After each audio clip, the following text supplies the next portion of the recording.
All right, let's dive in. Today we're looking at one of the most notorious prison breaks ever, the escape from Alcatraz. Yeah, We've Alcatraz. got this student booklet all about it, Ooh. personal stories, the facts, even activities, like being back in school, but way more interesting. You're telling me? What really gets me is that we still don't know for sure what happened. Right, Did they actually make it? right. Frank Morris and those Anglin brothers? Or was it all for nothing, ending in that freezing bay water? That's what we're going to try and figure out. Okay, so imagine it's 1962, Okay. Alcatraz. The Rock. The toughest prison in America, impossible to escape from, people said. Stuck on an island, strong currents, freezing water, the whole deal. You ended up there. It was basically game over. Oh, yeah, absolutely. But they took it even further, didn't they? Yeah. Like, they gave the prisoners hot showers on purpose Hot shower. to keep them from getting used to the cold bay water. If they ever tried to escape, bam, Yeah. instant shock. Chilling. Talk about psychological warfare, right? Like saying, don't even think about it. But they obviously underestimated Frank Morris. Shotgun freedom, they called him. Exactly. Yeah. Career criminal, history of escapes. He wasn't going to be stopped by a hot shower. Nope. And he had the Anglin brothers with him. John and Clarence, bank robbers, also known for escape attempts. Definitely risk takers, these guys. Makes you wonder what life on Alcatraz was really like to push them that far. This booklet actually gives some interesting numbers about that time period. Like, in 1935, people earned about $1,600 a year. Crazy, right? Wow. Compared to, what, over $50,000 now? And houses were only $3,450. A house for less than a used car today. Puts things in perspective, that's for sure. It was a different world. Totally.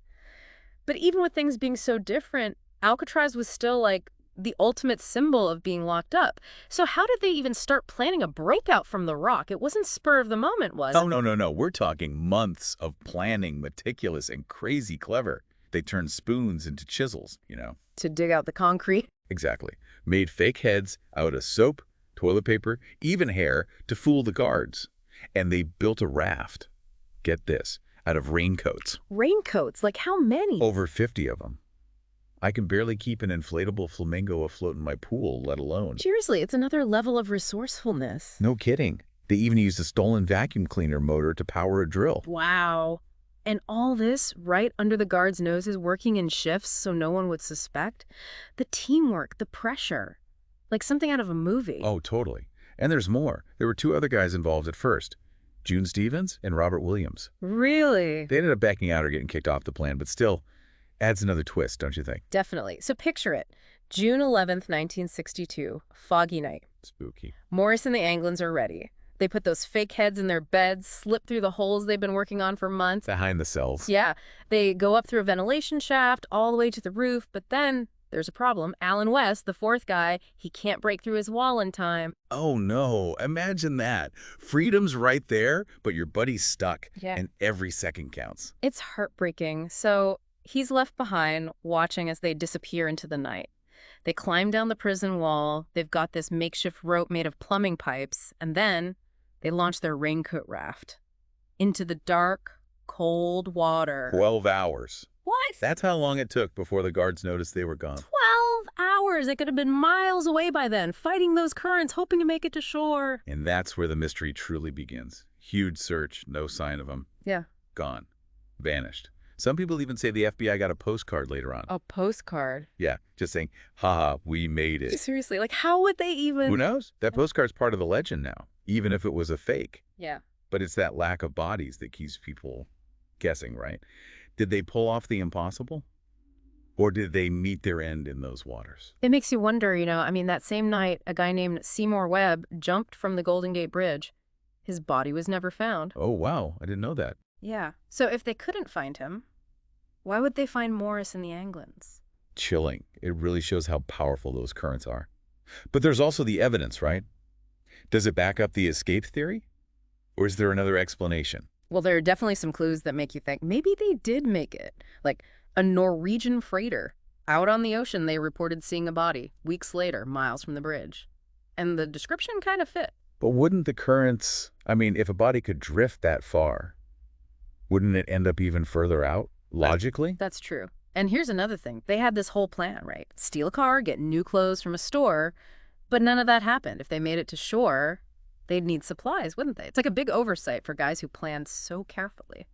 Unless someone was waiting for them on the mainland with clothes, a car, money, the whole works. Yeah, but there's zero proof of that. And it just leads to more questions, doesn't it? Who'd help guys escaping from Alcatraz? And why keep quiet for so long? Maybe they made a pact, you know, silence, to protect everyone involved. It's all very hush-hush, top-secret stuff. But yeah, we're just guessing. Gotta look at the facts. Right. And one fact is that ship's report, the North Joe. They said the body was wearing denim trousers, just like the prison uniform. Coroners confirmed a body could drift that long after drowning, and the FBI, they couldn't match it to any other missing person. Okay, that's pretty convincing. But what about that life preserver they found? It had teeth marks on the valve, right? Doesn't that mean their raft could have failed? Doesn't sound good, does it? You can almost picture it, can't you? The panic, trying to stay afloat, Yeah. their whole plan falling apart. And the water temperature, right? Wasn't it freezing? Like, I read it was around 50, 54 degrees, even with hot showers back at Alcatraz. Wouldn't they be in trouble within minutes? Oh yeah, absolutely. Experts say in that water, it'd be near impossible to even move properly, let alone swim for miles. Hypothermia would set in fast. So even if the raft held up, the water itself could have been the end. Tough to think about, but probably true. Plus, the Anglin brothers' families, they always insisted they never heard from them again after the escape. You'd think if they were alive, they'd reach out at least once. Right. Family's family. Even if it meant taking a risk. Exactly. And that brings us to the official FBI investigation. They went through everything, every detail, and their conclusion was the escape failed. But earlier you mentioned 6 guys were in on it at first. What happened there? Did those other 2 inmates tell the FBI anything useful? They did, actually. June Stevens, his cell was right above Morris and the Anglins. He was part of the plan from the start, he even had a hole in his vent just like them. But he got scared, backed out, said the routine in the prison was changing. What kind of changes? Well, apparently they were putting in more hot water spouts in each cell, so it was harder to hide the holes they were making. Plus, Stevens was worried about the concrete, you know. If it fell, the guards would hear. And climbing down from the roof terrified him, he said.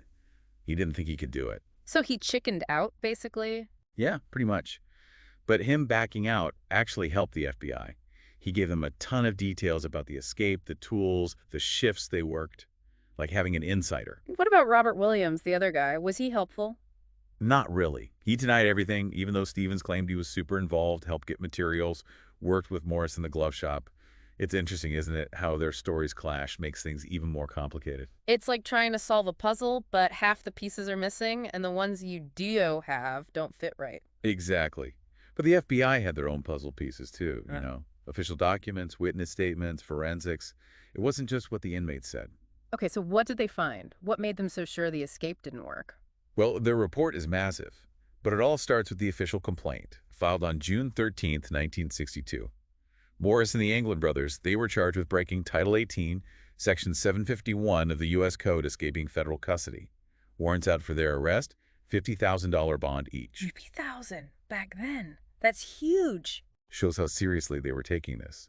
And the report goes on, describing the escape plan, the holes in the walls, the pipes to reach the roof, the fake heads. It's like a step-by-step guide to one of the craziest prison breaks ever. All that detail. Doesn't it make you wonder if the FBI missed something? If they knew so much, maybe they overlooked a clue. It's a good thought, and a lot of people have asked that. But the FBI's stance is that their investigation was thorough. Plus, no real proof the guys survived. So their conclusion is Morris and the Anglins probably drowned. And they specifically mention Alan West's story, right? The guy who couldn't break through his wall. Yeah, West told them about the route they were supposed to take. Use the raft to get to Angel Island, rest up, then swim to Marin County. From there, they'd steal a car, get close from a store, and split up. Bold plan. But risky, so much could go wrong. Oh, for sure. And the FBI report, the last thing they say is, subjects at large are all convicted bank robbers and should be considered extremely dangerous. It's a reminder, isn't it? All the mystery aside, these guys were hardened criminals. Their escape, whether it worked or not, it shows how clever and determined they were. Absolutely. But it also makes you think, doesn't it? Why are we so fascinated by this story? Is it the escape itself? Or is it that idea of freedom beating the odds that we're drawn to? It's probably a bit of both, right? We admire their ingenuity, the planning, the guts it took to try something so daring. But yeah, there's also that part of us that loves the defiance, the never give up attitude, like we're kind of rooting for them, even though they were breaking the law. But hey, speaking of Alcatraz, didn't it close down pretty soon after all this? Was that just a coincidence? Well, the official reason was money. Keeping a maximum security prison running on an island, that's expensive. Yeah, I can imagine. Everything had to be shipped in, Yeah. food, supplies, guards. Plus, the salt air was constantly messing up the buildings, so lots of repairs all the time. Makes sense. But still, it's hard not to think that escape had something to do with it. Like maybe it showed some weak spots in their security, made them rethink the whole thing. Could be. I mean, three guys pulling off something that well planned, even if they didn't survive, Yeah. it must have made them worry, right? Maybe it was the final nail in the coffin, so to speak, for a place that already had a bad reputation. Brutality, high costs, all that. Right. And there was that whole movement at the time, people saying Alcatraz was too harsh, inhumane. Oh yeah, those reformers, they really pushed for change. And the escape, whether it worked or not, it probably added fuel to their fire, showed how desperate people were to get out of there, what lengths they'd go to. So in a way, Morris and the Anglins, even if they were gone, they might have helped change how people thought about prisons. That's kind of wild, their unintended legacy. But what about all those stories, those theories that popped up over the years? I mean, this whole escape, it's like a magnet for speculation. Oh yeah, you've got books, documentaries, even that Clint Eastwood movie. Yeah. Every time it's retold, it gets more and more mysterious. Like those supposed sightings in Mexico. Some people believe they made it all the way to South America, lived out their days on some beach, sipping cocktails, laughing at the FBI. Right. And then there's that story about their mom's funeral. Some people swore they saw the Anglin brothers there, disguised as women. Like something out of a spy movie. What do you think? Any truth to those stories, or is it all just wishful thinking? Honestly, so far, nothing's been proven. The FBI's still sticking to their story. The evidence, even though it's not perfect, suggests they drowned. But it's that lack of certainty that keeps people hooked, doesn't it? That tiny chance, maybe, just maybe, they pulled it off and got away with it. It's that mystery, that not knowing, that keeps people coming back to this story. Did they make it? Did they die? We have to weigh the evidence ourselves, come to our own conclusions. Exactly. We're all kind of like detectives here, trying to solve the puzzle. And that's maybe what makes it so powerful. It's not just about whether they lived or died. It's about the human spirit. That desire for freedom, what we'll do to get it. It makes you think, what would you do in their situation? So as we wrap up our deep dive here, what's the biggest takeaway for you? I think it's that hope never really dies, even when things seem impossible. Hmm. These guys, stuck in the toughest prison in the world, they never gave up on freedom.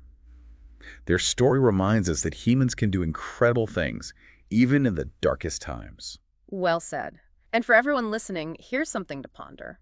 What happened to Frank Morris and the Anglin brothers? Did they achieve the impossible? Or did their quest for freedom end in tragedy? Until our next deep dive, keep exploring, keep asking questions, and never underestimate the power of the human spirit.